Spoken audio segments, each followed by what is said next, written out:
नमस्कार, स्वागत है आप सभी का एएमवी नेटवर्क के खास कार्यक्रम बॉलीवुड मसाला तड़का में। तो चलिए अब नजर डाल लेते हैं कुछ अनोखी बॉलीवुड की खबरों पर।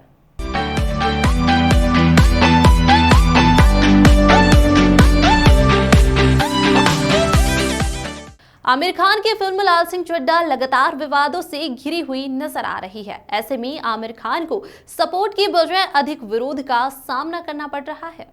फिल्म को लेकर चल रही चर्चाओं के बीच अब अनुपम खेर का रिएक्शन सामने आया है। एक इंटरव्यू में अनुपम ने आमिर को क्रिटिसाइज किया है। उन्होंने कैंसल कल्चर पर कहा कि ट्विटर पर हर कोई किसी भी दिन एक नया ट्रेंड शुरू करने का हकदार है। सोशल मीडिया पर कई लोगों ने सभी से आमिर की फिल्म को बायकॉट करने की अपील भी की थी, क्योंकि आमिर ने पहले भारत को लेकर बयान दिया था कि वह यहाँ सेफ फील नहीं करते हैं। लाल सिंह चड्ढा के बायकॉट पर अनुपम ने कहा कि अगर आपने पास्ट में कुछ बोला है तो निश्चित रूप से उससे आपको परेशानी होगी। अगर किसी को लगता है कि उन्हें ट्रेंड शुरू करना चाहिए तो लोग इसके लिए फ्री है। हर दिन ट्विटर पर कोई ना कोई नया ट्रेंड होता ही है। गौरतलब है कि आमिर ने भारत छोड़ने की बात कही थी। इसी कमेंट की वजह से लोगों ने उनकी फिल्म बायकॉट करना शुरू कर दिया था। आमिर ने कहा था कि वह भारत में हो रही चीजों से चिंतित फील करते हैं। उन्होंने कहा था कि जब मैं घर पर किरण से बात कर रहा था तो उसने बोला कि क्या हमें इंडिया से बाहर चले जाना चाहिए। किरण के लिए यह एक बड़ा बयान था। उसे अपने बच्चों का डर है। उसे डर है कि हमारे आसपास का माहौल कैसा होगा। उसे रोज न्यूज़पेपर पढ़ने में डर लगता है। इससे पता चलता है कि यह उसकी बढ़ती हुई बेचैनी है। हालांकि व्यक्तिगत जीवन में अनुपम खेर और आमिर खान दोनों अच्छे मित्र हैं। वे एक साथ कई फिल्मों में काम कर चुके हैं। अनुपम खेर और आमिर खान ने दिल है कि मानता नहीं जैसी कई फिल्मों में साथ काम किया है। 2015 में अनुपम उन लोगों में से एक थे जिन्होंने आमिर को उनकी कमेंट के लिए क्रिटिसाइज किया था। अनुपम ने ट्वीट कर लिखा कि क्या आपने किरण राव से पूछा कि वह कौन से देश में बसना चाहती है? क्या आपने उन्हें बताया कि इस देश ने आपको आमिर खान बनाया है? एक बात तो निश्चित है कि जो भी व्यक्ति गलत करता है उसे गलत का ही सामना करना होता है। लाल सिंह चड्ढा के अलावा कई और फिल्में भी बायकॉट ट्रेंड का टारगेट बन गई है, जिनमें अक्षय कुमार की रक्षाबंधन, विजय देवरकोंडा की लाइगर और यहां तक कि शाहरुख खान की आने वाली फिल्म पठान भी इस ट्रेंड का हिस्सा बन गई है। लाल सिंह चड्ढा को रिलीज हुए एक हफ्ते से ज्यादा हो गया है, लेकिन अभी भी फिल्म कोई खास कलेक्शन नहीं कर पाई है। ये हालांकि मेरा उसमें 10 मिनट का रोल है, इंपॉर्टेंट रोल है। कार्तिकेय 2 वो शुरू हुई थी 50 स्क्रीन से हिंदी में, आज वो 3000 स्क्रीन पे चल रही है। सिर्फ इसलिए क्योंकि वो प्योर मैजिक है वो फिल्म। अगर फिल्म अच्छी होती तो बायकॉट से किसी फर्क नहीं पड़ता, ये मेरा मानना है। अगर हम लाल सिंह चड्ढा की बात कर रहे हैं, हो सकता है कि लोगों को पसंद नहीं आए। वर्ड ऑफ माउथ बहुत इंपॉर्टेंट होता है। हो सकता है उस बायकॉट की जो प्रतिक्रिया थी शायद उससे कुछ 5-10 लोग प्रतिशत नहीं गए होंगे, पर अगर 95% गए हैं तो बाहर आके उन्होंने बोला होगा भी देखो अच्छी पिक्चर है। तो अच्छी चीज अपना रास्ता किसी ना किसी तरीके से, स्टेटमेंट जो दी थी 2015 में इनटॉलरेंस के बारे में, उसके बाद उनकी दंगल फिल्म बहुत अच्छी थी मगर बहुत चली। पीके फिल्म भी शायद उसके पहले ही उसके आसपास ही चली थी। हिंदुस्तान से ज्यादा टॉलरेंट देश कोई नहीं है दुनिया में। जो जितना फ्रीडम ऑफ एक्सप्रेशन हिंदुस्तान में है, भारत में है, इंडिया में है, उससे बड़ा मैं सब जगह ट्रैवल कर चुका हूं, काफी देशों में नहीं है। तो कभी कभी आप as a person, as a personal responsible person, you have to be careful what you say, because millions of people are following you. Millions of people are following you. So when you make a careless statement about the country, then it can sometimes. Kishore Sahu film जगत से जुड़ा हुआ एक ऐसा नाम जो 1954 में काफी चर्चित हो चुका था। किशोर साहू का काम करने का अंदाज अपना एक अलग ही था। जिद के पक्के और काबिलियत के धनी किशोर साहू के बारे में आज हम आपको कुछ खास जानकारी देने जा रहे हैं। किशोर साहू एक ऐसा शख्स है जो 22 फिल्मों में बतौर एक्टर नजर आए हैं। जिन्होंने 20 फिल्में बतौर डायरेक्टर बनाई और साथ में प्रोड्यूसर और स्टोरी राइटर भी थे। इन्होंने साहित्य के क्षेत्र में भी काम किया था। करियर में जितने सफल, पर्सनल लाइफ में उतने ही अकेले पड़ गए थे। परिवार की मनाही के बावजूद किशोर साहू ने लव मैरिज की थी, पर उनकी यह शादी महज 4 महीने ही चल सकी। अपने काम को लेकर वे इतने सख्त रहते थे कि इनकी जिद के आगे कमाल अमरोही जैसे बड़े फिल्म मेकर तक को झुकना पड़ा था। किशोर को खुद के काम पर इतना भरोसा था कि इन्होंने अपनी उस फिल्म को भी रिलीज किया जिसे प्रोड्यूसर ने फ्लॉप होने का दावा किया था। इनकी फिल्म मयूर पंख को 1954 में कांस फिल्म फेस्टिवल में शामिल किया गया था। इन्होंने फिल्म नदियां के पार को भी डायरेक्ट किया था, जिसमें दिलीप कुमार और कामिनी कौशल नजर आई थी।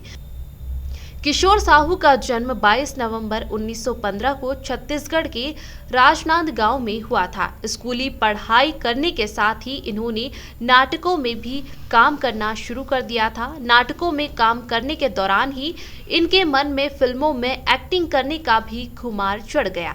किशोर साहू ने साहित्य लिखने में भी महारत हासिल कर रखी थी। इनके पिता भी एक लेखक थे और अपने पिता से इंस्पायर होकर इन्होंने लिखना शुरू किया था। नाटकों में एक्टिंग करने के अलावा कई नाटक की कहानियों को भी किशोर साहू ने लिखा था। कॉलेज की पढ़ाई खत्म होने के बाद किशोर साहू ने थिएटर ग्रुप में करियर बनाने का सोचा, पर इस बीच उनके दोस्त ने उन्हें मुंबई जाकर फिल्मों में काम करने का सुझाव दिया। दोस्त के सुझाव पर किशोर साहू मुंबई आ गए और यहाँ उन्होंने फिल्मों में काम करने के लिए संघर्ष करना शुरू कर दिया। इस दौरान किशोर साहू की मुलाकात अशोक कुमार से हुई। किशोर साहू की एक्टिंग की समझ से प्रभावित होकर अशोक कुमार ने बॉम्बे टॉकीज के मालिक हिमांशु रॉय से उनकी मुलाकात करवाई। इसके बाद किशोर साहू की मानो किस्मत ही बदल गई। हिमांशु रॉय ने बतौर लीड एक्टर अपनी फिल्म जीवन प्रभात में किशोर साहू को कास्ट किया था। इस फिल्म में उनके साथ हिमांशु की पत्नी और इंडस्ट्री की पहली फीमेल सुपरस्टार देविका रानी भी लीड रोल में थी। किशोर साहू की पहली ही फिल्म बॉक्स ऑफिस पर हिट हो गई थी। उनकी यह फिल्म तो हिट हो ही गई, पर वह अपनी इस सफलता से खुश नहीं थे। किशोर साहू चाहते थे कि फिल्मों में वह अपने हिसाब से चीजों को दिखा सके और ऐसा तभी हो सकता था जब वह फिल्मों को खुद डायरेक्ट करे। हालांकि ऐसा करना भी उनके लिए आसान नहीं था, क्योंकि फिल्में बनाने में बड़ी लागत लगती है और उस समय उनके पास इतना पैसा नहीं था। इसी कारण किशोर साहू वापस लौटकर नागपुर चले गए और लेखन के काम में जुट गए। जब यह बात उनके दोस्त द्वारिका दास डागा को पता चली तो उन्होंने किशोर से मुलाकात की। द्वारिका दास का लाखों का बिजनेस था और वह किशोर साहू की प्रतिभा को जानते थे, इसलिए वह किशोर साहू के साथ मिलकर प्रोडक्शन कंपनी खोलने को राजी हो गए। दोनों की साझेदारी से इंडिया आर्टिस्ट लिमिटेड कंपनी की शुरुआत हुई। इसके बाद उन्होंने और भी कई सफलता के नए आयाम अपने नाम दर्ज किए थे। बॉलीवुड एक्ट्रेस सोनम कपूर और उनके बिजनेसमैन पति आनंद आहूजा ने बीती 20 अगस्त को अपने घर में बेटे का स्वागत किया है। यह कपल अपने पहले बच्चे के माता पिता बने हैं। उनके बेटे के जन्म के बाद से फैमिली मेंबर्स से लेकर तमाम सेलिब्रिटी ने दोनों को बधाई दी है। साथ ही फैंस भी उन्हें विश कर रहे हैं। वहीं इस खुशी के मौके पर सोनम कपूर की बहन काफी ज्यादा इमोशनल हो गई है। उनकी तस्वीरें सोशल मीडिया पर वायरल हो रही है। रिया कपूर ने अपने इंस्टाग्राम अकाउंट से कुछ फोटोज शेयर किए हैं। इनमें वह सोनम कपूर के बेटे और अपनी मां सुनीता कपूर के साथ नजर आ रही है। हालांकि सोनम कपूर के बेटे के चेहरे को छिपा लिया गया है। रिया कपूर ने जो फोटोज शेयर किए हैं उनमें आप देख सकते हैं कि वह सोनम कपूर के बेटे को देखकर काफी ज्यादा इमोशनल हो गई है और रोने लगी है। इस दौरान सोनम कपूर की मां सुनीता कपूर भी दिखाई दी। रिया कपूर ने दीदी सोनम कपूर, जीजा आनंद कपूर और अपने भांजे के लिए एक पोस्ट लिखा है। उन्होंने अपनी पोस्ट में लिखा है कि रिया मासी ठीक नहीं है, क्यूटनेस काफी ज्यादा है, यह पल अतुलनीय है। मैं बहादुर मम्मी सोनम कपूर और प्यारे पापा आनंद आहूजा से प्यार करती हूँ। सुनीता कपूर नई नानी बनी है। सोनम कपूर और आनंद आहूजा ने अपनी इस खुशखबरी को सोशल मीडिया पर शेयर किया है। इस कपल ने साल 2018 में शादी की थी। इस हिसाब से सोनम कपूर और आनंद आहूजा शादी के 4 साल बाद माता पिता बने हैं। साउथ फिल्मों के सुपरस्टार और थलाइवा रजनीकांत पिछले काफी दिनों से अपनी आगामी फिल्म जेलर को लेकर सुर्खियां बटोर रहे हैं। जहां पिछले दिनों खबर आई थी कि रजनीकांत ने नेल्सन दिलीप कुमार द्वारा निर्देशित इस फिल्म की शूटिंग शुरू कर दी है, वहीं आज जेलर से अभिनेता का फर्स्ट लुक सामने आ गया है। रजनीकांत का लुक सामने आते ही सोशल मीडिया पर तेजी से वायरल भी हो गया है। जेलर से सुपरस्टार रजनीकांत का फर्स्ट लुक सन पिक्चर्स द्वारा अपने ट्विटर अकाउंट पर साझा किया गया है। साझा किए गए पहले पोस्टर में अभिनेता पेंट शर्ट और चश्मा पहने काफी गंभीर लग रहे हैं। अपने फैंस को हमेशा सरप्राइज करने वाले रजनीकांत यह लुक भी फैंस के लिए उतना ही सरप्राइजिंग था जितना यह कि फिल्म की ज्यादातर शूटिंग हैदराबाद में की जा रही है। सन पिक्चर्स ने ट्विटर अकाउंट पर पोस्टर साझा करते हुए फैंस को फिल्म की शूटिंग शुरू होने की जानकारी भी दी है। पोस्टर साझा करते हुए सन पिक्चर्स ने लिखा, जेलर ने आज अपना एक्शन शुरू कर दिया है। आपको बता दें कि सुपरस्टार रजनीकांत की यह 169वीं फिल्म होगी जिसमें उनके साथ शिवराज कुमार भी अहम किरदार में नजर आने वाले हैं। जानकारी के मुताबिक वह रजनीकांत की इस एक्शन फिल्म में नेगेटिव किरदार में दिखाई देने वाले हैं। इसके साथ ही खबर यह भी है कि फिल्म में बॉलीवुड अभिनेत्री ऐश्वर्या रॉय बच्चन और अभिनेता योगी बाबू भी मुख्य किरदारों में दिखाई देंगे। हालांकि अभी फिल्म की स्टार कास्ट की कोई आधिकारिक घोषणा नहीं की गई है। रजनीकांत इस फिल्म में एक बार फिर एक्शन कर अपने फैंस को एंटरटेन करते दिखाई देने वाले हैं। नेल्सन दिलीप कुमार द्वारा निर्देशित इस फिल्म की अगले साल यानी 2023 में रिलीज होने की उम्मीद की जा रही है। हालांकि अभी इसकी कोई आधिकारिक घोषणा नहीं की गई है। अल्लू अर्जुन की पुष्पा द राइज की शानदार सफलता के बाद फैंस इसके सीक्वल का इंतजार कर रहे हैं। पुष्पा द राइज 17 दिसंबर 2021 को सिनेमाघरों में पैन इंडिया लेवल पर रिलीज हुई थी। इस फिल्म की कहानी, गानों से लेकर डायलॉग तक फैंस को काफी दीवाना बना रहे थे। पुष्पा की रिलीज के बाद इसके दूसरे पार्ट यानी पुष्पा द राइज से जुड़ी कई खबरें सामने आई थी, लेकिन अब पुष्पा द राइज से जुड़ा एक बहुत बड़ा अपडेट सामने आया है।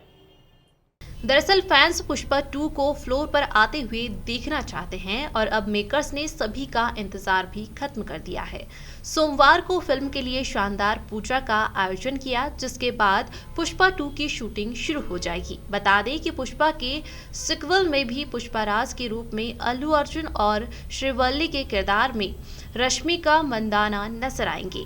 इनके अलावा फहद फासिल भी एसपी भंवर सिंह शेखावत के रूप में धमाल मचाएंगे। बीते दिनों पुष्पा के निर्माता वाई रविशंकर ने एक इंटरव्यू दिया था जिसमें उन्होंने पुष्पा 2 की शूटिंग से जुड़ी जानकारी दी थी। उन्होंने कहा था कि इन दिनों तेलुगु इंडस्ट्री में हड़ताल चल रही है। एक बार हड़ताल खत्म होने के बाद हम अगस्त के आखिर में फिल्म की शूटिंग शुरू कर देंगे। अभी हम शूटिंग नहीं कर सकते हैं। बता दें कि पुष्पा के पहले पार्ट में अल्लू अर्जुन और फहद फासिल के बीच एक जंग की शुरुआत दिखाई दी थी। इसके आगे से ही कहानी को फिल्म के दूसरे पार्ट में बढ़ाया जाएगा। कई रिपोर्ट्स में दावा किया गया है कि पुष्पा द रूल में अल्लू अर्जुन और फहद फासिल की कुछ बड़े एक्शन सीन्स होंगे जो फिल्म को और धमाकेदार बनाने का काम करेंगे। हालांकि कुछ रिपोर्ट्स में भी दावा किया गया है कि इस फिल्म में विजय सेतुपति भी नजर आ सकते हैं। दावा है कि मेकर्स ने विजय सेतुपति को अप्रोच किया है और वह फिल्म में एक फॉरेस्ट ऑफिसर के किरदार में नजर आने वाले हैं। 21 अगस्त को फिल्म मेकर्स ने इंस्टाग्राम पर पोस्टर शेयर कर इसमें फिल्म की शूटिंग को लेकर अपडेट दिया था। पोस्ट में लिखा गया कि भारत की most awaited film Pushpa the rule की पूजा सेरेमनी है। मेकर्स ने आगे लिखा, फिल्म का सीक्वल और बड़ा होने वाला है। फिलहाल के लिए बॉलीवुड मसाला तड़का में इतना ही। ऐसी तमाम बॉलीवुड की खबरों के लिए देखते रहिए AMV न्यूज़ नेटवर्क।